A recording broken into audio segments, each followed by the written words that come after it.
Adi,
Oke, bisa kita mulai kelompok 11 ini ya. Wah. Bisa, Oke, Bapak. Assalamualaikum warahmatullahi wabarakatuh.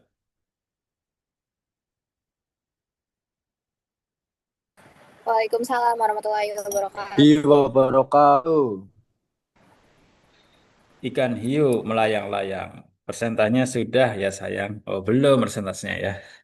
Oke, Alhamdulillah ala kulli hal. Wassalatu wassalam ala Rasulillah Muhammad sallallahu alaihi wasallam. Oke, jazakumullah khairan kasiron bi hudurikum ya, fi hadal fasal. Awalan haya naftati hadal majlis bi qiraati basmalah. Bismillahirrahmanirrahim. Sekali lagi terima kasih atas kehadirannya pada sore hari ini. Kita akan sama-sama mereview kembali wawasan kita, pengetahuan kita terkait persaudaraan ya, dalam konteks multikultural, ya, multi budaya dan juga multi religius ya. Ya akan nanti diawali eh, presentasi dari kelompok 11, kemudian sesi diskusi, ya 3 sampai 6 pertanyaan. Untuk presensi sudah saya posting di Edu ya. Ya saya kira itu ya. Silakan pada kelompok 11 untuk menyampaikan risalahnya. Assalamualaikum warahmatullahi wabarakatuh. Waalaikumsalam warahmatullahi wabarakatuh. Perkenalkan, kami dari kelompok 11 ingin mempresentasi tentang membangun harmoni di masyarakat multikultural, peran ukhuwah dan moderasi beragama dan konflik sosial keagamaan. Perkenalkan, nama saya Damadi Prasetyo, NIM 250.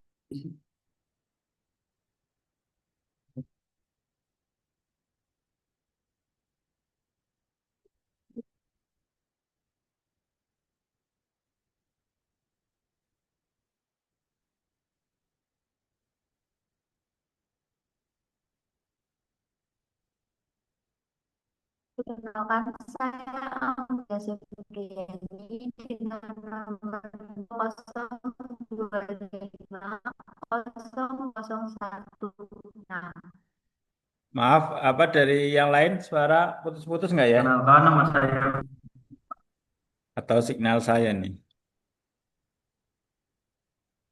sinyalnya jelek ya. Tidak tahu.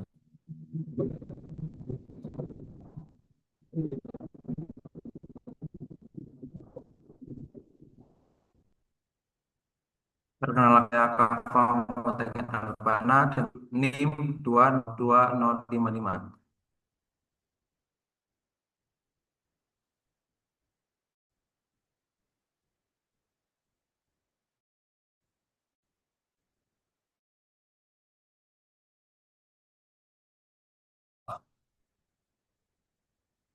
Multikultural dan multireligius, kerukunan antar umat beragama menjadi aspek yang sangat penting untuk dijaga. Konflik yang berakar pada sentimen keagamaan, perbedaan pemahaman, serta provokasi sosial politik dapat mengancam persatuan antara.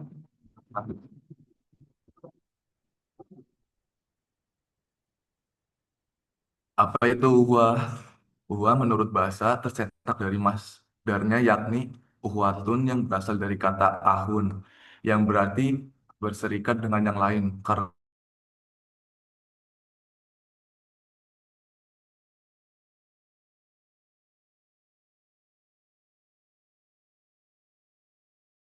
uhuah diartikan sebagai setiap persamaan dan dengan pihak yang lain, baik persamaan keturunan,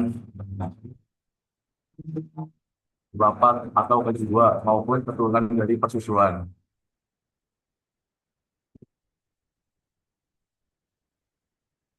Ukhuwah Islamnya. Kata ukhuwah atau ikhwah adalah bentuk jamak dari kata aku, akhwah yang dalam Kamus Arab Indonesia apa tuh?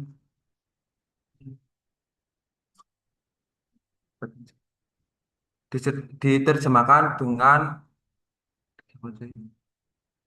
Oke. nanti udah. Udah.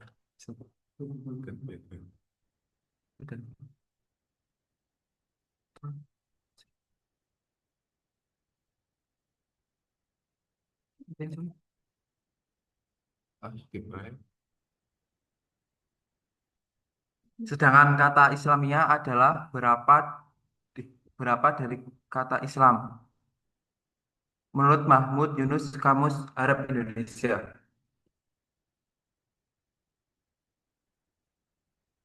Konsep dasar ukhuwah Islamiyah. 1. Solidaritas, kepedulian, dan empati. 2. Menjaga kehormatan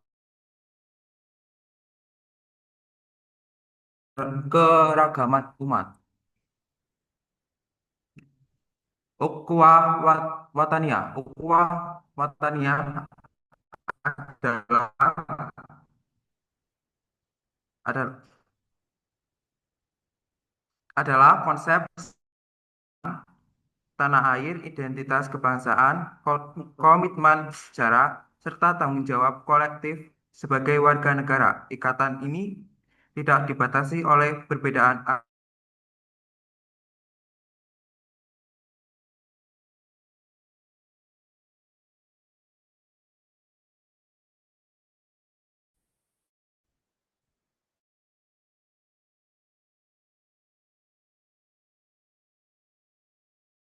Ajaran kebangsaan dan cinta tanah air, hubul waton.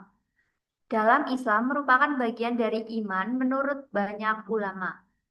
Penghargaan terhadap keberagaman, toleransi dan dialog antar agama dalam kehidupan berbangsa. Kerjasama dalam membangun negara, persatuan nasional hanya dapat tercapai jika ada kerjasama lintas sektoral antar agama, budaya, profesi, dan kelompok sosial.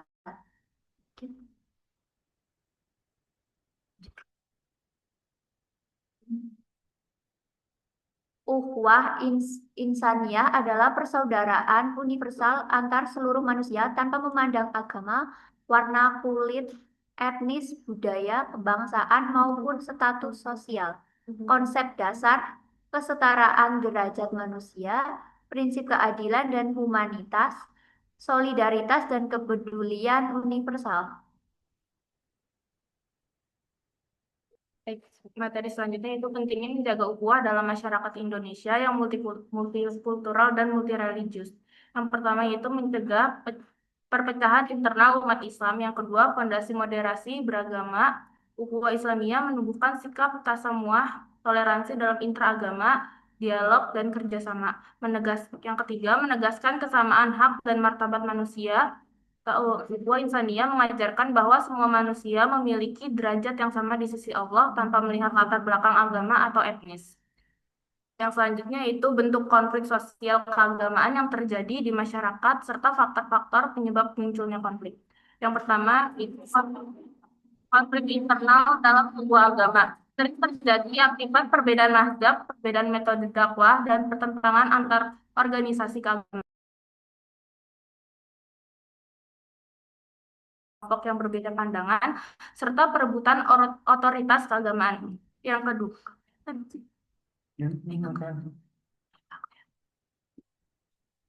yang ketiga yaitu konflik antar umat beragama muncul dalam seperti sengketa pendirian rumah ibadah hingga kekerasan kolektif.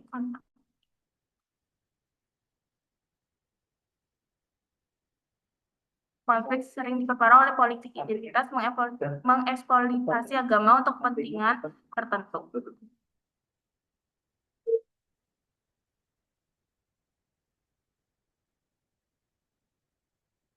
Faktor-faktor penyebab munculnya konflik.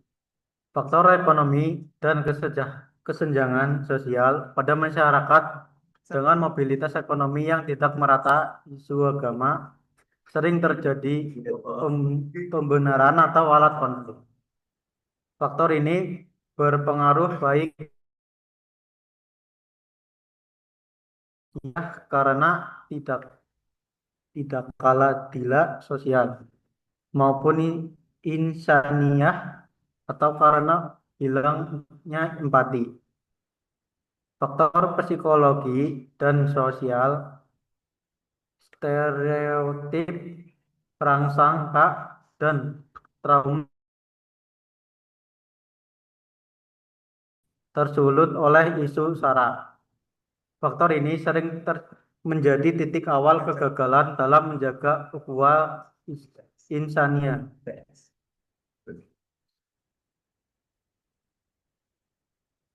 Kesimpulan.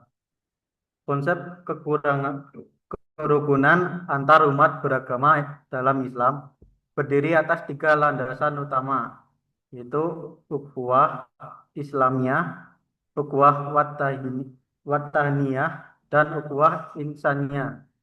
Ketiganya membentuk kerangka integral dalam mengatur hubungan antar sesama baik dalam ruang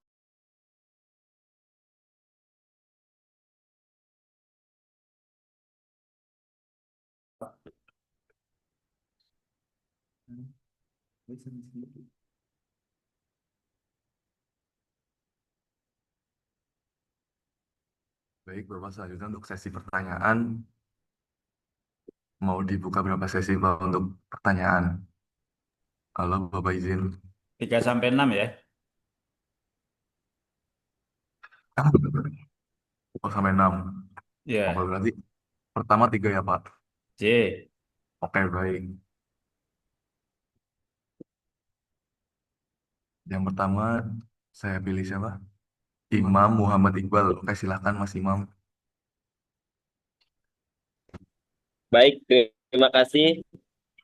Kelompok 11, Silakan. pertanyaannya adalah, Ya. apa yang menjadi dasar dan konsep utama dari ukhuwah wataniyah? Mengapa konsep ini sangat krusial untuk menjaga persatuan nasional di Indonesia yang multikultural dan multireligius? Hmm. Oke, baik. Terima kasih Mas Iqbal atas pertanyaan. Oke, selanjutnya dari siapa? Dimas. Mas Dimas, halo. Halo, halo. Terima kasih untuk kelompok 11. Pertanyaannya, sebutkan dan jelaskan dua faktor umum yang disebutkan dalam teks yang dapat menyebabkan munculnya konflik sosial keagamaan secara tidak langsung. Oke, baik. Satu lagi buat sesi pertama. Hmm, Mbak Lulu silahkan. Baik, terima kasih kelompok 11. Pertanyaannya yaitu mengapa pemahaman tentang ukhuwah penting bagi pembangunan berbangsa? Oke, terima kasih. Bapak, kami izin diskusi dulu ya Bapak untuk menjawab pertanyaan ini.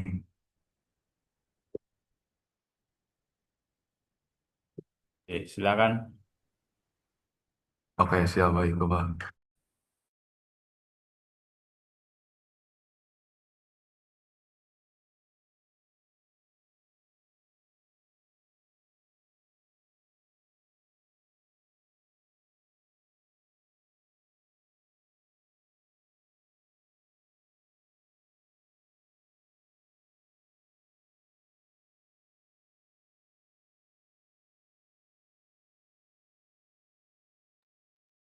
Oke, izin menjawab dari pertanyaan Mas Iqbal yang tadi ya.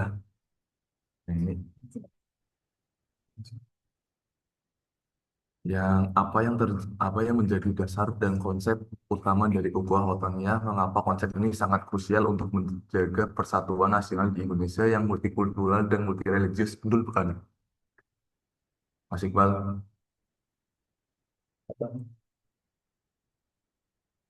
Mas.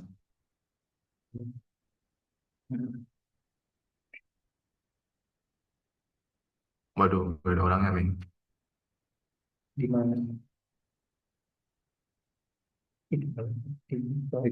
Iqbal, lupa nama. Imam Muhammad Iqbal. Imam. Imam. Muhammad Iqbal.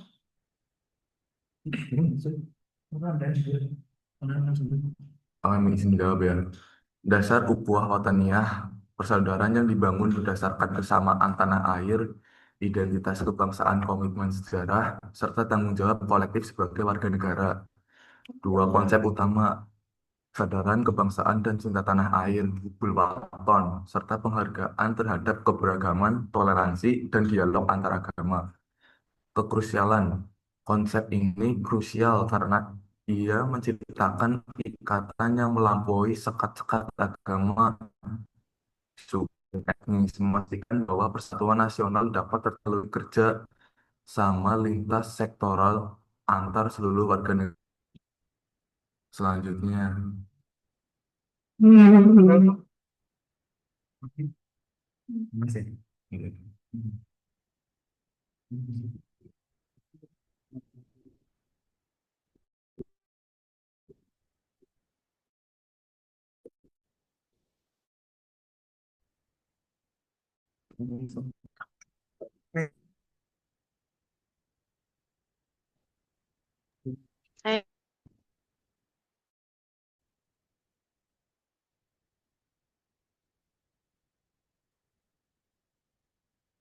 Baik, akan menjawab pertanyaan dari Dimas.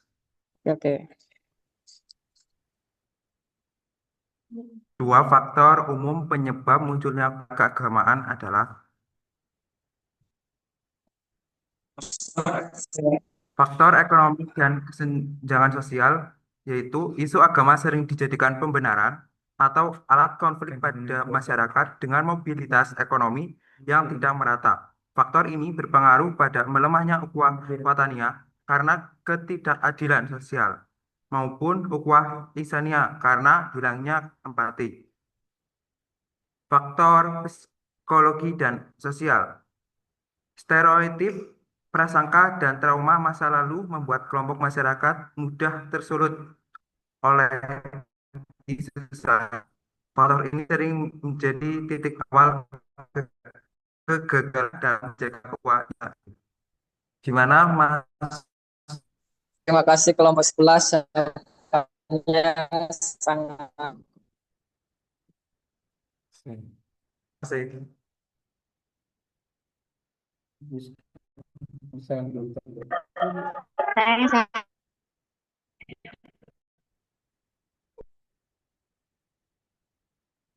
Menjawab pertanyaan dari mengapa pemahaman tentang ukhuwah penting bangsa? Pemahaman tentang ukhuwah penting bagi pembangunan karakter bangsa karena ukhuwah menumbuhkan sikap saling menghargai, memperkuat persatuan, dan mendorong gotong royong. Dengan memahami ukhuwah, masyarakat menjadi lebih toleran, peduli, serta mampu bekerja sama dalam keberagaman. Nilai-nilai ini membentuk karakter bangsa yang berakhlak, damai, dan kuat dalam menghadapi berbagai tantangan. Sudah cukup terjawab? Baik, terima kasih.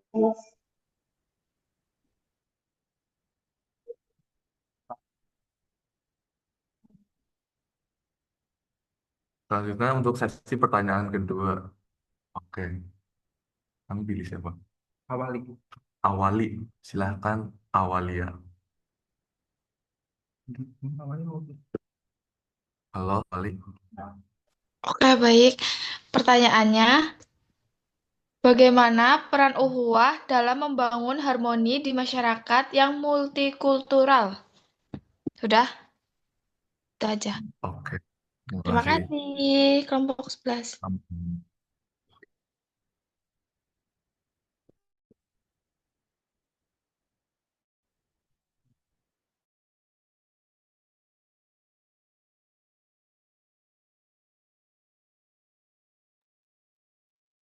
Oke, selanjutnya.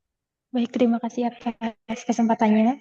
Pertanyaan saya, sebutkan dan jelaskan secara singkat 3 landasan utama konsep ukhuwah yang menjadi kerangka integral dalam mengatur hubungan antar sesama, serta jelaskan perbedaan cakupan ruang lingkup dari ketiga jenis tersebut. Banyak juga ya, Mbak. Oke, terima kasih.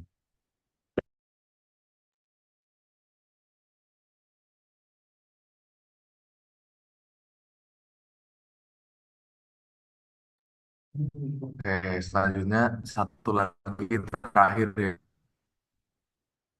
Ini Mbak Ani, silahkan Mbak Ani Nur Saidah. Ya, terima kasih untuk pertanyaannya.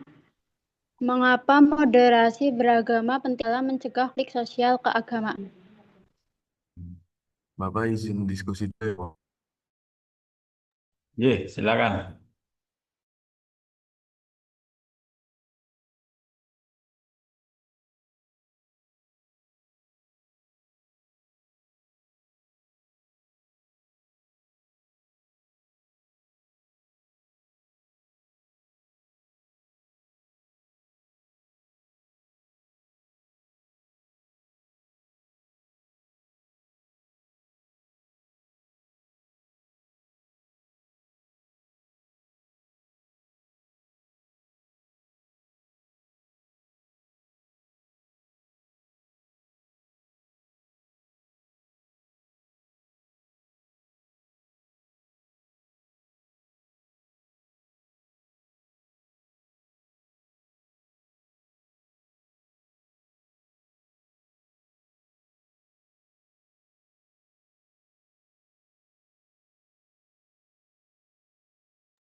Izin menjawab dari Mbak Awal Yang pertanyaannya, bagaimana peran ukhuwah dalam membangun harmoni di masyarakat yang multikultural? Yaitu ukhuwah atau persaudaraan berperan penting dalam mempererat hubungan antar individu dan kelompok, menumbuhkan rasa solidaritas, saling mengerti, dan kerjasama yang dapat mengurangi potensi konflik. Apakah sudah cukup? Sudah cukup. Terima kasih kelompok 11. Ya. Selanjutnya saya akan menjawab pertanyaan dari Mbak Dinda, yaitu sebutkan dan jelaskan secara singkat 3 landasan utama konsep ukhuwah yang menjadi kerangka integral dalam mengatur hubungan antar sesama, serta jelaskan perbedaan cangkupan dari ketiga jenis tersebut. Jawabannya yaitu 3 landasan utama konsep ukhuwah adalah ukhuwah Islamiyah, persaudaraan yang dibangun di antara sesama umat Islam, intraagama, hubungan cangkupannya itu hubungan dalam ruang lingkup keagamaan internal. Yang kedua ada ukhuwah wataniyah, yaitu persaudaraan yang dibangun berdasarkan kesamaan tanah air, identitas kebangsaan, dan tanggung jawab kolektif sebagai warga negara, tidak dibatasi oleh agama, suku, atau budaya. Cangkupannya itu hubungan dalam lingkup kehidupan berbangsa nasional. Yang ketiga, ukhuwah insaniyah, yaitu persaudaraan universal antar seluruh manusia tanpa memandang agama, warna kulit, etnis, kebangsaan maupun status sosial. Cangkupannya itu hubungan dalam lingkup pergaulan kemanusiaan universal. Bagaimana Mbak Dinda sudah terjawab pertanyaannya? Baik, terima kasih. Cukup jelas sekali jawabannya.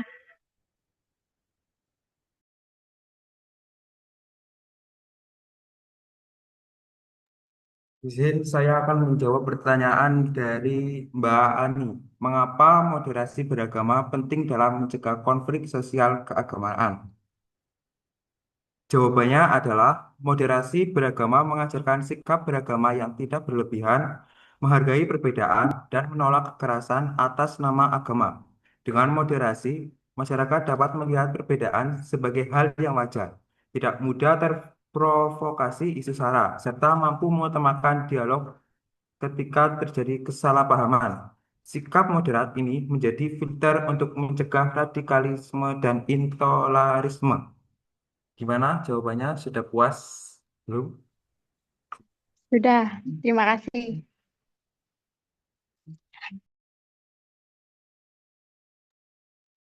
Oke, mungkin sekian presentasi dari kelompok Tani. Kurang lebihnya mohon maaf apabila ada kesalahan tutur kata. Mohon dimaklumin ya. Oke. Oke. Terima kasih. Wassalamualaikum warahmatullahi wabarakatuh. Waalaikumsalam warahmatullahi wabarakatuh. Baik, berikan aplausnya dong. Oh ya. Saya kira sangat baik ya pemaparannya, Lupa. juga diskusinya. Saya kira sudah terjawab. Ini kalau yang masih resen boleh, kalau mau menyampaikan silakan. Ya, sambil saya sampaikan ya, spill materi. Permisi Bapak, Nggih, mohon maaf atas kesalahan yang eh, terjadi.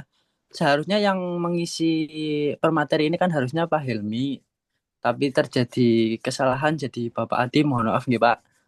oh nggak apa-apa, gimana? Nggih, mohon maaf nggih Pak. Nggih, nggak apa-apa. Nggih Siap, Bapak. siap. Terima kasih Bapak. Nggih.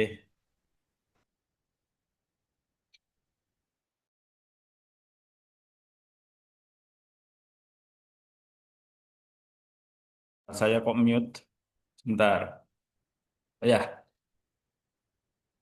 ukhuwah dalam konteks masyarakat multikultural dan multireligius. Ya, nanti kalau ada yang disampaikan, silahkan ya, langsung open your mic atau raise hand, atau boleh ya, tulis di kolom chat.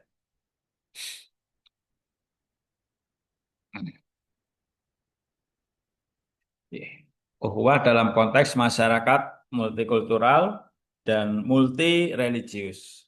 Kemudian contoh kasus konflik sosial keagamaan dan penawaran solusi berdasarkan nilai ukhuwah. Dilihat dari tingkatannya ya. Pertama tentu yang paling skopnya paling kecil adalah ukhuwah Islamiyah ya. Tentu dalam hal ini adalah ukhuwah Islamiyah dalam konteks religional ya, dalam konteks kelokalan, misalnya di Indonesia ya. Kemudian lebih komunitas yang lebih besar ya, ukhuwah Watoniyah. Ada Muhammad itu ada Hizbul Waton, ya, itu artinya cinta tanah air. Ya, menjaga eh, persaudaraan ya sesama anak bangsa sehingga tidak mudah ya, terpecah belah ya atau bahkan sampai mendeklar kemerdekaannya. Untuk Indonesia relatif lebih baik ya daripada negara-negara misalnya di Timur Tengah. Salah satu hal yang mendasari pertama karena kita punya apa Pancasila ya dan Undang-Undang Dasar 45. Di luar itu juga ada karakter ya, karakter habitus ya, kebiasaan warga Indonesia yang cenderung malah suka bergotong royong. Ya kalau ada riak-riak konflik-konflik kecil itu paling persoalan politik ya, kemudian ekonomi. Dan ukhuwah insaniyah ini adalah risalahnya ya, risalah ujung risalah yang skupnya tentu paling luas dalam arti tidak dibatasi oleh Watoniyah dan Islamiyah tadi. Ini kita bisa mengacu pada landasan teologis Quran Surah Al-Hujurat ayat 13. Ya ayuhan nas, wahai manusia, inna khalaqnakum min dakari wa unsa. Sungguhnya kami telah menciptakan kamu yang terdiri dari laki-laki dan perempuan. Wa ja'alnakum syu'uban wa qabail lita'arafu. Dan kami menjadikan kamu sekalian berbangsa-bangsa dan bersuku-suku. Lita'arafu. Agar kalian saling ta'aruf, ya, saling mengenal. Ya. Inna akramakum indallah. Karena sesungguhnya yang paling mulia di sisi Allah itu adalah ketakwaannya atau ketaatannya. Bukan laki-laki atau perempuannya, bukan bangsa dan sukunya. Innallaha alimun khabir ya. Sungguhnya Allah mengetahui ya dengan apa-apa yang terjadi ya yang dikabarkan. Nah, di sini konsep ukhuwah ya. Pertama dibangun melalui ta'aruf ya, saling mengenal. Kenapa Al-Hujurat ini memerintahkan kita untuk ta'aruf, untuk saling mengenal? Agar apa? Tafahum. Dari ta'aruf naik level menjadi tafahum. Agar kita bisa saling memahami. Kadang kita mispersepsi, salah paham, dan lain sebagainya karena kurang mengenal orang sekitar kita sehingga mudah salah paham. Ya termasuk mengenal karakternya, wataknya, kebiasaannya ya. Semakin kita kenal lebih dalam, ya semakin kita punya kecenderungan potensi untuk bisa memahami, saling memahami. Kemudian naik lagi ya dari empat ini dari ta'aruf, tafahum, kemudian diharapkan lahir ta'awun ya. Setelah kita saling mengenal, saling memahami, kemudian muncul ta'awun, adanya saling tolong menolong. Ya, tentunya alal birri wa taqwa ya. Seperti dalam Al-Maidah ayat 2. Nah, kemudian puncaknya adalah at-takaful, adanya saling melindungi. Ya, ta'aruf, tafahum, ta'awun, dan takaful. Ya, ini konsep Quran Surah Al-Hujurat ya, dalam rangka ukhuwah persaudaraan ya, yang multikultural, multi bangsa, multi kabilah, termasuk dalamnya multi agama, multi religius. Kemudian landasan teologis yang lain, ya, kenapa itu harus dikuatkan? Misalnya dalam Al-Baqarah 256 ini. La ikroha fiddin. Tidak ada paksaan dalam beragama. Ya. Ya sedakwah-dakwahnya kita tidak ada. Kita ruang memaksa orang untuk masuk Islam. Fadakir innama anta mudakir. Cukup memberi pencerahan, ya. Cukup memberi peringatan, cukup memberi informasi. Tidak lebih. Qad tabayyana rusdu minal hoy, karena sudah jelas ya antara yang benar dengan yang sesat. Famay yakfur bitauhud, barang siapa yang mengingkari tauhid, tauhid itu ya apa? Sesuatu yang kita anggap punya kekuasaan ya seperti Tuhan ya. Wa yu'min billah, dan kamu kemudian beriman kepada Allah, faqadis tamsaka bil urmatil wusko. Ya maka kamu telah berpegang teguh dengan tali yang kuat. Lan fisomalaha ya. Tali itu, akidah itu tidak akan putus. Wallahu sami'un alim. Dan Allah Maha mendengar lagi Maha mengetahui. Ini kemudian diperkuat dalam Al-Anbiya ayat 107 ya. Tadi yang pertama Al-Hujurat ayat 13, yang kedua landasan teologisnya Al-Baqarah 256, yang ketiga adalah Al-Anbiya ayat 107. Wa ma arsalnaka illa rahmatan lil alamin. Dan tidaklah kamu Muhammad diutus kecuali untuk memberi rahmat ya. Memberi rahmat bagi semesta alam. Ya tadi dengan ukhuwah goalnya insaniyah. Kemudian untuk menjaga ukhuwah insaniyah ya, yang berdimensi multikultural, berdimensi multireligius. Di sini landasan teologisnya An-Nahl ayat 90. Innallaha ya'muru bil adli wal ihsan. Sungguhnya Allah menyuruh kamu untuk berbuat adil, ya, berlaku proporsional, wal ihsan, dan berbuat ihsan. Ihsan itu anta budullah ka'annaka tarahu fa illam takun tarahu fa innahu yaraka.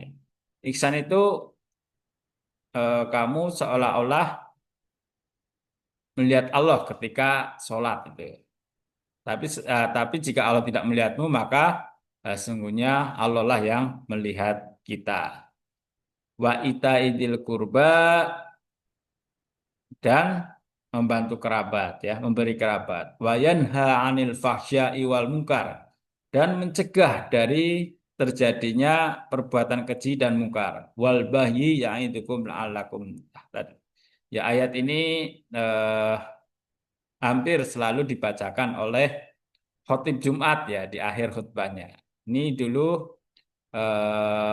ayat ini selalu disampaikan oleh eranya King Abdul Aziz ya ketika khutbah Jumat selalu menempatkan ayat ini di akhir, menyampaikan ayat ini di akhir. Kemudian landasan teologis yang kelima adalah An-Nisa ayat 58.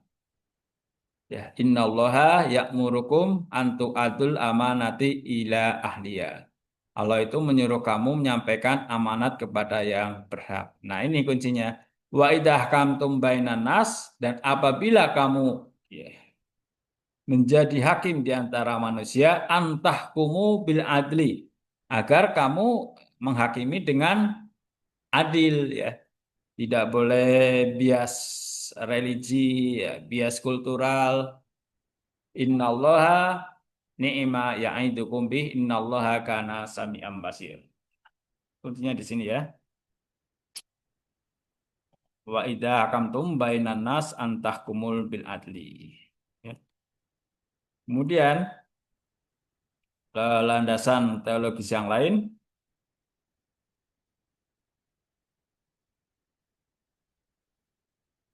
nah ini ya. Nih, wala yajrimannakum sananun qaumin ala ta'dilu. Iqdilu huwa aqrabu littaqwa. Nah, dan janganlah kebencianmu terhadap suatu kaum membuat kamu tidak berlaku adil. Jadi ya terbebas dari subjektivitas ya, harus terbebas.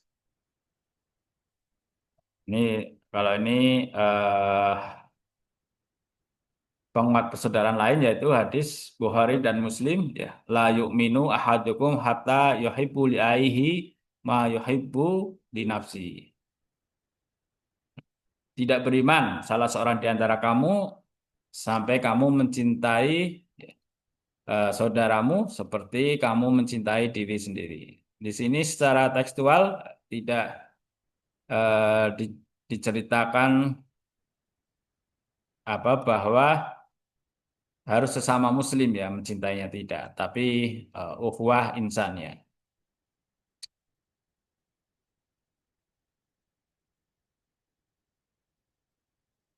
Baik, kemudian kasus konflik sosial keagamaan ya, ini salah satu apa cara ya, cara mencegah terjadinya konflik sosial keagamaan atau bahkan antar kelompok dan golongan. Tadi benar ya, tawaran yang paling rasional ya, yang paling objektif ya menghadirkan Islam yang moderat ya, umatan wasaton seperti apa pesan Al-Baqarah ayat 143. Wa kadzalika ja'alnakum ummatan wasaton ya. Dan kami telah jadikan kamu sebagai umat tengahan. Umat tengahan ini, wasatiyah, diwujudkan dalam 7 sikap sosial. Pertama itu tegas dalam pendirian. Ya, ini bisa diartikan tegas dalam nilai-nilai universal ya, seperti keadilan, kemudian hak ya, hak asasi manusia, kemudian apa kesetaraan, ya, itu kan nilai-nilai universal. Kemudian sikap wasatiyah ini diwujudkan juga dalam memiliki pandangan yang luas. Ya. Ya, kita yang sedang menempuh pendidikan formal, ya, tidak cukup sebenarnya kalau berhenti di situ. Ya harus menambah wawasan kita. Ya misalnya paling sederhana itu ya dengan rutin membaca ya. Ya membaca jurnal, membaca apa buku ya. Apalagi era sekarang sangat mudah ya, adanya perpustakaan digital. Ya, ya rutin ya, paling enggak dari apa buku Nine Golden Habit itu kita dianjurkan setiap hari paling tidak kita menyediakan waktu dari 24 jam yang kita miliki, kita alokasikan 1 jam untuk upgrade diri ya melalui membaca. 1 jam, 1 day, 1 hour. Ya belum seberat ini ya, seberat Bill Gates misalnya. Ini apa founder Microsoft ya, beliau punya kebiasaan ya, 1 week 1 book ya. Setiap minggu hatam 1 buku, setiap minggu membaca 1 buku. Artinya dalam sebulan ya beliau membaca 4 buku. Nah, dalam setahun 48 buku. Nah, kita bagaimana? Dalam setahun berapa buku yang kita baca? Itu sebagai upgrade diri untuk menambah wawasan kita, meluaskan wawasan kita. Di samping itu sungguhnya dengan rutin membaca dan memahami suatu tulisan, otak kita juga jadi terasah. Ya. Otak kita kan ibarat pisau ya. Kalau kita ingin cerdas, kita ingin landep, ya harus diasah. Salah satu paling sederhana mengasah otak kita ya dengan rutin membaca. Kemudian juga luwes dalam sikap, ajak kaku ya, luwes. Tentu tetap ya berpegang pada prinsip-prinsip universal. Ya kalau Islam ya prinsip-prinsip syariah. Yang hak dengan yang batil sudah jelas ya. Kemudian yang kedua, ya, menghargai perbedaan pandangan atau pendapat. Ya. Nah, ini menjadi kunci juga ya ketika kita benar-benar menghayati ini, ya kita akan tidak mudah terjebak memvonis seseorang bid'ah, ya, memvonis sesat, apalagi sampai memvonis kafir orang Islam seperti itu. Jadi nomor 3 ya, menolak pengkafiran terhadap sesama Muslim. Ya, seberapapun tajamnya perbedaan pendapat antara orang Islam, antara ormas, tidak ada ruang bagi kita untuk mengkafirkan orang sesama Muslim, ya, tidak ada ruang. Ini kok sesama ya saya. Sesama. Oke. Ya, tidak ada ruang ya. Selama ya syahadatnya tidak dicabut oleh orang tersebut. Kalau sudah dicabut ya namanya kafir. Ya, cuman ini dalam konteks Indonesia ada orang non-Muslim yang tidak suka disebut kafir. Ya, karena kata kafir di Indonesia ini sudah terimage buruk, jelek. Padahal itu nggak salah ya, namanya non-Muslim ya kafir ya. Tapi mungkin karena makna kafir di Indonesia menjadi sangat jelek, buruk, orang non-Muslim ada yang tidak terima kalau disebut kafir.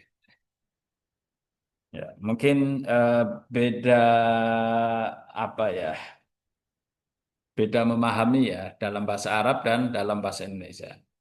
Kemudian yang keempat, memajukan dan menggembirakan masyarakat. Ya, sebagai seorang Muslim ya, tidak cukup misalnya dalam dunia pendidikan ya, selain pertama kita memiliki akhlakul karimah, kedua memiliki wawasan yang luas, ketiga menguasai ilmu dunia, yang keempat juga harus punya peran memajukan dan menggembirakan masyarakat. Ya, kalau sekedar punya akhlak karimah, ilmu yang luas, kecakapan dunia, tapi tidak berjuang memajukan dan menggembirakan masyarakat, maka tidak akan menjadi amal soleh atau amal jariah kita. Yang kelima kemudian memahami realitas dan prioritas. Ya. Harus paham realitas sosial, ya, realitas politik yang terjadi di sekeliling kita. Dan juga memahami prioritas ya. Menjadi mahasiswa harus bisa memahami apa prioritas saya. Kuliah selesai tepat waktu, apalagi kemudian ingin lanjut S2 sampai S3, ya, paham prioritas. Kemudian yang keenam, menghindari fanatisme, fanatik berlebihan terhadap kelompok atau paham keagamaan tertentu. Ya termasuk di Muhammadiyah ya, dilarang terlalu fanatik kepada Muhammadiyah. Dalam arti ya tidak memahami Muhammadiyah dengan dalam. Ketika dia memahami dan dalam ya tidak akan kemudian fanatisme itu timbul yang dapat memecah disintegrasi bangsa. Ya, goalnya tadi ya, bagaimana menjaga selain ukhuwah Islamiyah, ya ukhuwah watoniyah dan juga ukhuwah insaniyah. Ya, karena rahmatan lil alamin tadi ya. Kemudian juga memudahkan pelaksanaan ajaran agama. Ya, ini dalam arti tidak menyulitkan ya. Karena jelas ya, la yukallifullahu nafsan illa wus'aha. Allah tidak membebani suatu kaum sesuai dengan kemampuannya. Jadi kalau ada yang merasa berat dalam beragama, kita yakini bahwa dia belum begitu mendalam ya memahami esensi ajaran. Karena agama ada prinsip taisir ya, prinsip memudahkan. Nah, puasa ada rukhsah bagi yang safar, bagi yang sakit, termasuk sholat ya, ada ya rukhsah bagi yang safar, bagi yang sakit, haji juga bagi yang mampu ya. Dan puasanya orang Islam ya relatif lebih ringan dibanding misalnya puasanya orang-orang Yahudi ya. Orang Yahudi puasa buka dan sahur itu satu kali, satu waktu. Jadi puasanya ya 24 jam ya. Berbeda dengan umat Islam. Ya kan tujuan puasa itu bukan untuk apa? Bukan untuk menyiksa ya, tapi sebagai spiritual exercise, ya, sebagai pelatihan rohani, al-imsak, sebagai latihan untuk bisa menahan diri ya dari melakukan hal-hal yang tidak bermanfaat, tidak berfaedah ya dan tidak maslahat. Kemudian ya konflik-konflik ini ya yang muncul selain agama juga budaya bahkan juga antar golongan. Ya, bahkan kita lihat di Timur Tengah ya antar agama berperang karena beda golongan ya. Syiah Sunni ya. Bahkan di dalam Syiah sendiri atau bahkan di dalam Sunni sendiri atau bahkan di dalam satu ormas ya.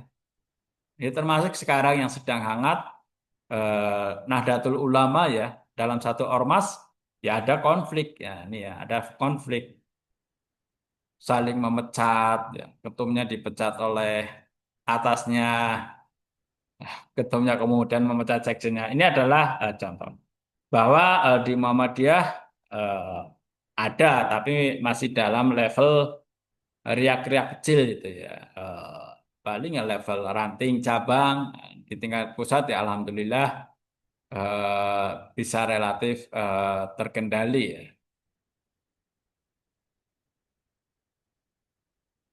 Agama, budaya, golongan ya termasuk ini ya pertama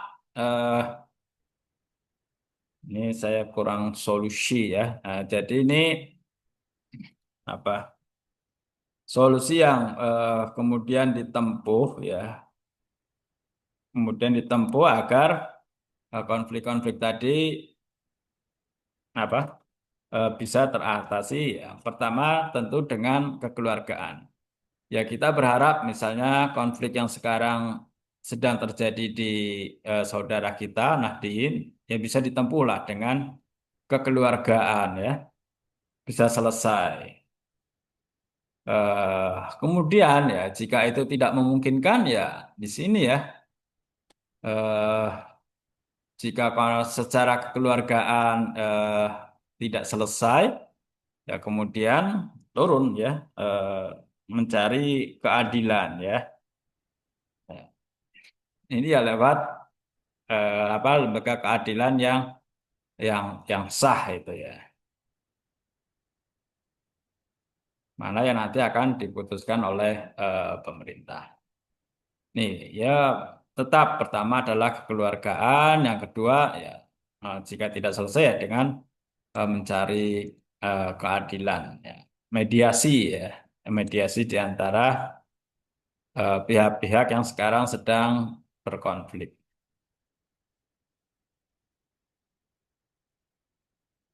Oke.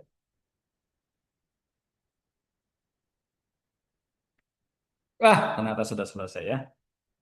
Oke, saya kira itu ya. Saya cek tidak ada respon di chat, tidak ada yang resen, tidak ada juga yang open jawaban. Saya kira saya anggap sudah memahami tadi karena sudah juga disampaikan oleh kelompok 11. Oke, terima kasih atas kehadirannya. Ya, mudah-mudahan apa yang kita pelajari sore hari ini ada ibroh atau pelajaran yang bisa kita petik dan juga ada hikmah yang bisa kita petik. Oke, terima kasih. Haya naftati hadal majlis bikiroati hamdalah. Alhamdulillah. Alhamdulillahirobbilalamin. Alhamdulillahirrabbilalamin. Terima kasih Mas Abimanyu ya yang sudah Iya, Bapak. fasilitasi. Terima kasih, Oke, Bapak. Assalamualaikum warahmatullahi wabarakatuh. Waalaikumsalam warahmatullahi wabarakatuh. Terima kasih, Pak. Terima kasih, Bapak. Terima kasih Bapak. You're welcome.